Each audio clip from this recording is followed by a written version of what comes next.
नमस्कार विद्यार्थी मित्रांनो, दिव्यांग कल्याण विभागाअंतर्गत एक आकृतिबंध मंजूर करण्यात आला आहे. हा आकृतिबंध आहे याचे रूपांतर येत्या कालावधीमध्ये जाहिरातीत दिसेल. कारण कुठल्याही विभागाचा आधी आकृतिबंध तयार केला जातो आणि त्यानंतर जी रिक्त पदे बघितली जातात ते जेवढी रिक्त पदे असेल ती लगेच बिंदू नामावली तयार केली जाते आणि तो प्रस्ताव वित्त विभागाला दिला जातो आणि त्याला वित्त विभागाची मंजुरी मिळताच जाहिरात येते. चला आपण या आकृतिबंधामध्ये काय दिलं आहे ते बघू. दिव्यांग कल्याण विभागाचा पुनर्रचनेची मान्यता देण्याबाबत हा आकृतिबंध आहे. हा आकृतिबंध बघा 13 मार्च 2026चा आहे. एकूण 15 पेजेसचा हा आकृतिबंध आहे. चला याच्यामध्ये काय दिलं आहे आपण बघू.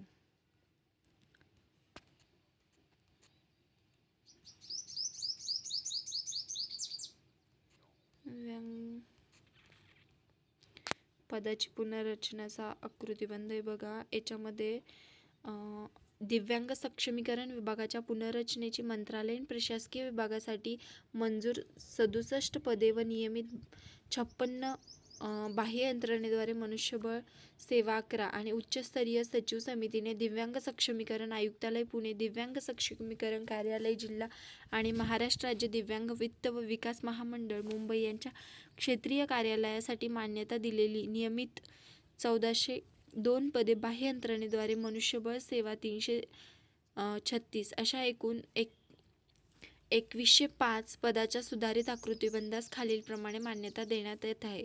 हे बघा इथं मान्यता दिलेली आहे. 1458 नियमित पदे भरणार आहेत. त्यानंतर 647 ही बाह्य स्रोताद्वारे म्हणजे कंत्राटी भरणार आहेत.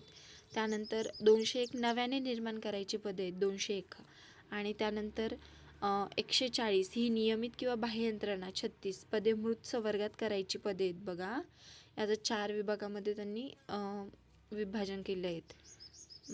त्यानंतर बघा आपण पदे कोणकोणती भरण्यात येणार आहेत ते बघू.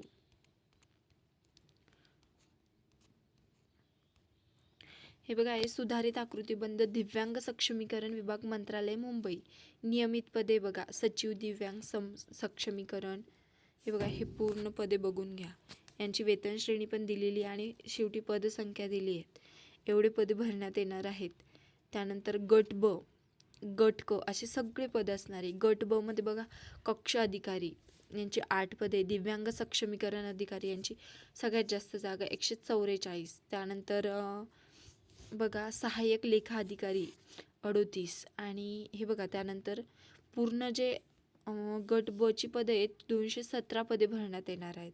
त्यानंतर गट क, हे बघा गट क मध्ये कार्यालयीन अधीक्षक 38, सहाय्यक दिव्यांग सक्षमीकरण 309, वरिष्ठ लिपिक 380, कनिष्ठ लिपिक टंकलेखक 439. हे बघा हे कनिष्ठ लिपिक आहे ना यांची एक्झाम आधीच MPSC घेते. म्हणजे असे अ ब क 1458 जागा असणार आहेत.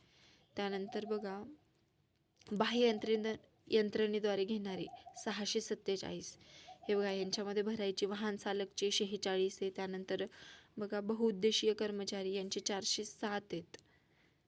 त्यानंतर बघा शिपाई, सफाई कामगार, इंटरप्रिटर यांचे बाह्य यंत्रणेद्वारे भरण्यात येणार आहेत. त्यानंतर नवनिर्मित पदाचा तपशील हे एवढे नवीन निर्माण करायचे. हे बघा जुना आकृतिबंध आणि नवीन आकृतिबंध असे दोन्ही दिलेले आहेत.